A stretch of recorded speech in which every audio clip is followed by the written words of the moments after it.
आगाज करेंगे कुछ अहम और बड़ी खबरों के साथ। उत्तराखंड के ऊधम सिंह नगर के खटीमा में मुख्यमंत्री पुष्कर सिंह धामी ने महाराणा प्रताप बस स्टैंड का उद्घाटन किया है। करीब 2.5 एकड़ में बने इस हाईटेक बस स्टैंड पर 11 करोड़ रुपए से ज्यादा खर्च हुआ है। सीएम ने कहा कि इससे यात्रियों को बड़ी सहूलियत मिलेगी, शहर का ट्रैफिक सुधरेगा और खटीमा समेत आसपास के इलाकों में रोजगार, पर्यटन और ओवरऑल डेवलपमेंट की नई रफ्तार मिलेगी। आज लगभग 11 करोड़ से अधिक की लागत से ये लगभग 2.5 एकड़ जमीन पर यहाँ पर हाईटेक बस स्टैंड का आज लोकार्पण हुआ है।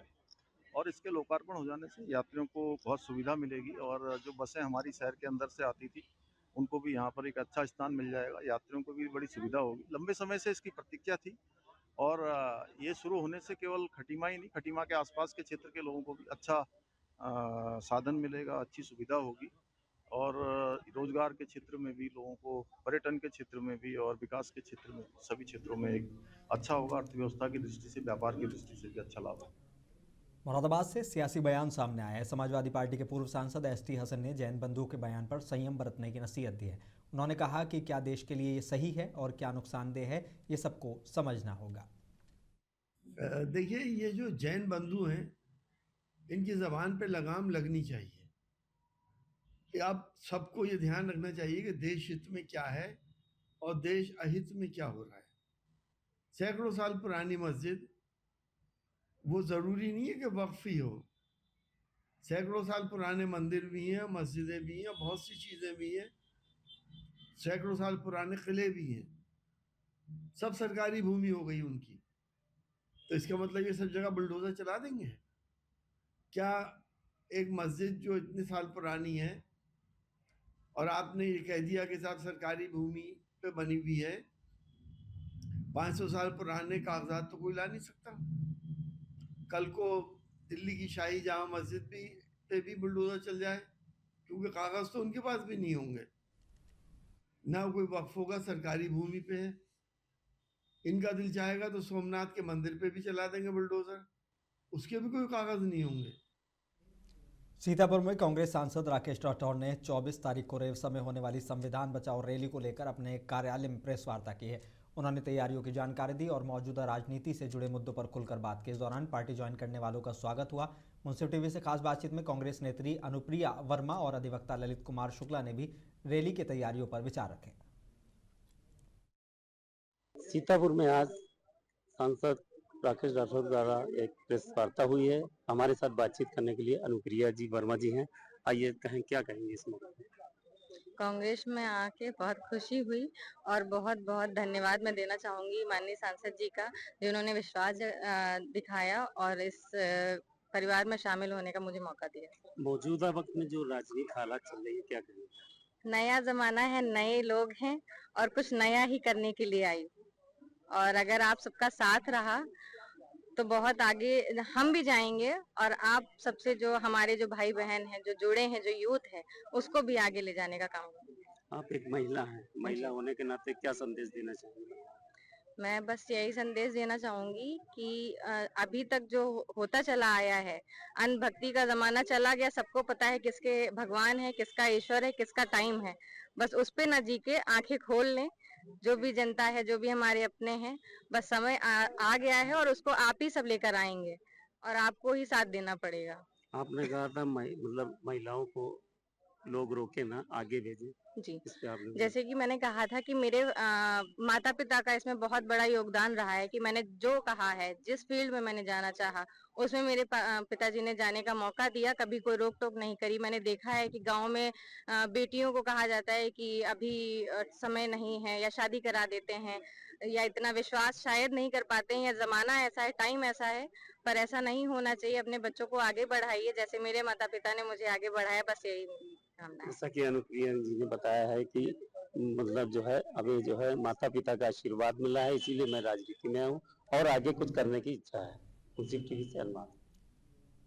आगरा में मकर संक्रांति का पर्व पूरे उत्साह के साथ मनाया गया। यमुना आरती स्थल पर पतंगबाजी के जरिए बेटी बचाओ बेटी पढ़ाओ और यमुना बचाओ का खास संदेश दिया गया। इस मौके पर आगरा फिरोजाबाद एमएलसी विजय शिवहरे ने पतंग उड़ाकर लोगों से पर्यावरण संरक्षण की अपील की। आयोजक जुगल क्षेत्रीय ने कहा कि ये आयोजन सालों से सामाजिक जागरूकता का माध्यम बनता आ रहा है। प्रदेशवासियों, देशवासियों मकर संक्रांति की बहुत बहुत हार्दिक शुभकामनाएं।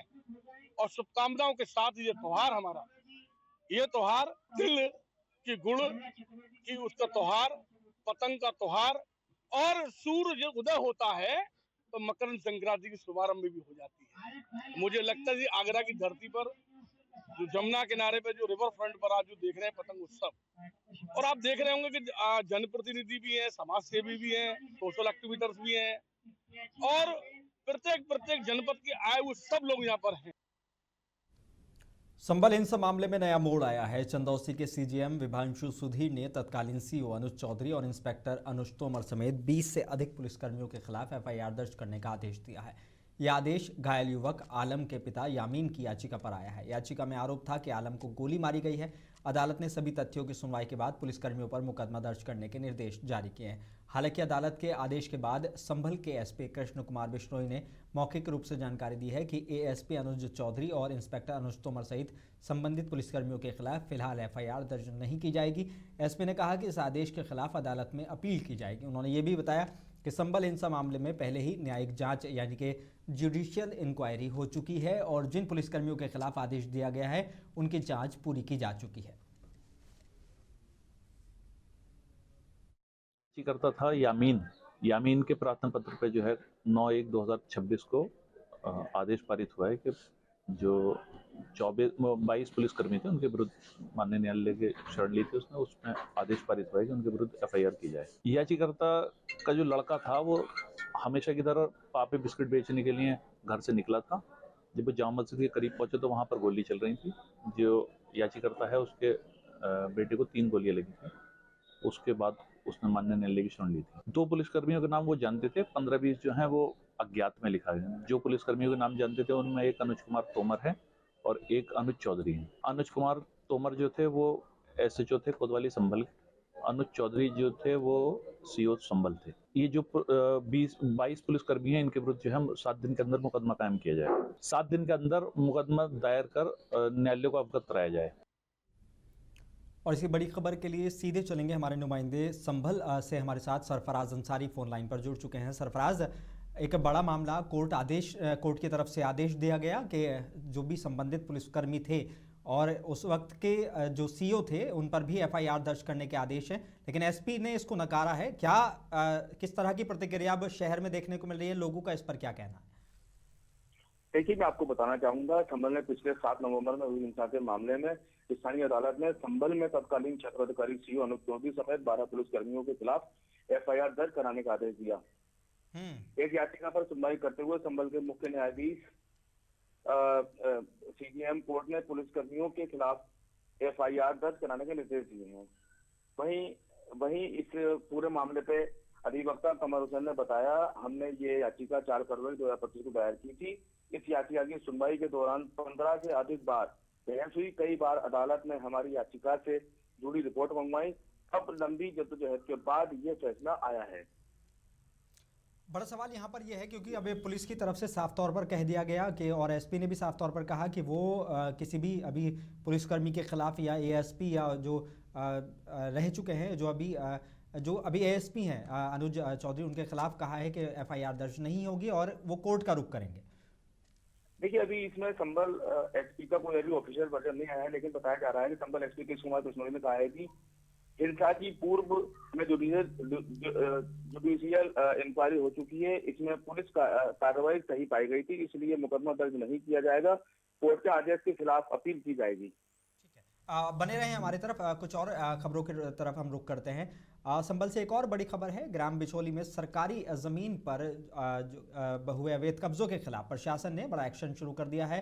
धीरेन्द्र प्रताप सिंह के नेतृत्व में राजस्व टीम ने पशुचर, स्कूल, पंचायत घर, खेल मैदान और रास्तों समेत करीब 20 बीघा भूमि का सीमांकन करा है। प्रशासन ने साफ किया है कि चिन्हित कब्जे हटाए जाएंगे और जल्दी बुलडोजर कार्रवाई की जाएगी। और कुछ जमीनों पर अभी भी बुलडोजर कार्रवाई चल रही है। सरकारी जमीन पर अतिक्रमण किसी भी सूरत में बर्दाश्त नहीं किया जाएगा, प्रशासन का ये कहना है साफ तौर पर। ये लगभग 20 बीघा लैंड है जो पंचायत घर, स्कूल इत्यादि के नाम से दर्ज है और उस पर ये कब्जे पाए गए हैं। इनके विरुद्ध तमाम न्यायालयों में मुकदमे भी डिसाइड हो चुके हैं और वो उनमें बेदखली के आदेश पारित हुए हैं। फिर भी इनकी हठ धर्मता है कि हम जब कब्जा नहीं छोड़ेंगे। आज उसको कब्जा हटाने की कार्रवाई की जा रही है। आप देख ही रहे हैं, कुछ आवासीय है, कुछ धार्मिक है, इसी प्रकार के कब्जे हैं। सरफराज, ये बड़ा मामला है। बुलडोजर के जो कार्रवाई की जा रही है, 20 बीघा भूमि है, इसको लेकर भी कई सारे विवाद के मामले सामने आ रहे हैं। क्या पूरा मामला है ये? जी, संभल तहसील के क्षेत्र ग्राम पिशोली में सरकारी भूमि पर किए गए अधिकृत कब्जों के खिलाफ प्रशासन ने सख्त रुख अपनाया है। तहसीलदार संभल धीरेन्द्र प्रताप सिंह के नेतृत्व में राजस्व विभाग की एक टीम गठित कर गाँव में स्थित सरकारी भूमियों का सीमांकन कराया गया है। तहसीलदार द्वारा दी गई जानकारी के अनुसार उनका कहना है कि कुल लगभग 20 बीघा सरकारी भूमि को कब्जा मुक्त कराया जा रहा क्या है। जितने भी ये मकान बने हैं, या जितने भी और दूसरी चीजें बनी हुई हैं, किसी के पास भी कागज नहीं है? देखिए, लोगों का वहाँ कहना है कि हमने कागज हमारे पास हैं और कई लोगों का कहना है कि हम एक लंबे समय से रह रहे हैं, हमारे बाप दादा यहाँ रहते आए और यहाँ पर कोई ऐसा कोई ताला हमने नहीं देखा और हमने कागज भी दिखाए, लेकिन प्रशासन हमारी सुनने को तैयार नहीं है। चलिए, शुक्रिया, बहुत शुक्रिया सरफराज जानकारी देने के लिए। तो साफ तौर पर लोगों का इस मामले में कहना है कि वो सालों से यहाँ रह रहे हैं, उनके दादा परदादा तक यहाँ रहे हैं, लेकिन प्रशासन फिर भी सुनने को तैयार नहीं है। लेकिन प्रशासन का कहना है कि ये ज़मीन सीधे तौर पर सरकारी है और सरकारी ज़मीन पर इलीगल तरह से कंस्ट्रक्शन किया गया था। कुछ और खबरों की तरफ रुख करते हैं। उत्तर प्रदेश के जौनपुर के लाइन बाजार थाना इलाके में चाइनीज़ मांझे ने एक और जान ले ली है। केराकत निवासी 25 साल के डॉक्टर समीर हाशमी बाइक से घर लौट रहे थे, तभी पचटिया के पास चाइनीज़ मांझे गले में फंस गया। हेलमेट होने के बावजूद गर्दन कटने से मौके पर ही हालत गंभीर हो गई और अस्पताल में डॉक्टरों ने मृत घोषित कर दिया। लगातार दूसरी मौत से लोगों में गुस्सा है और प्रशासन के अभियान पर सवाल उठ रहे हैं। देखिए, आज दिनांक 14/26 दिन के लगभग 1 बजे सूचना मिली कि प्रसाद इंटरनेशनल स्कूल के सामने समीर पुत्र जावेद, जो कि शेखजदा केराकत के रहने वाले, यह व्यक्ति अपनी मोटरसाइकिल से जौनपुर से केराकत जा रहे थे। इस दौरान चाइनीज़ मंजे में फंसकर ये घायल हो गए और इन्हें पुलिस और जनमानस के लोगों द्वारा अस्पताल पहुंचाया गया। इलाज के दौरान इनकी दुखद मृत्यु हो गई है। इस संदर्भ में परिजनों से तहरीर लेकर के और गैर इरादतन हत्या का मुकदमा लिखा जा रहा है और लगातार जो चाइनीज़ मंजे को बेचने वाले लोग, उनके ऊपर भी कार्रवाई की जा रही है। इस संबंध में आप लोगों के माध्यम से एक अपील भी है हमारे नगर क्षेत्र के सभी वासियों के कि मकर संक्रांति के त्यौहार के दौरान जबकि पतंग उड़ाने का रिवाज है, उसे ज़रूर पूरा करें, लेकिन यह जनहानि न करे। इसके लिए कृपया करके जो कॉटन का धागा है उसको पतंग उड़ाने के लिए उपयोग किया जाए। ये हमारी विनम्र अपील है जनपद के वासियों से।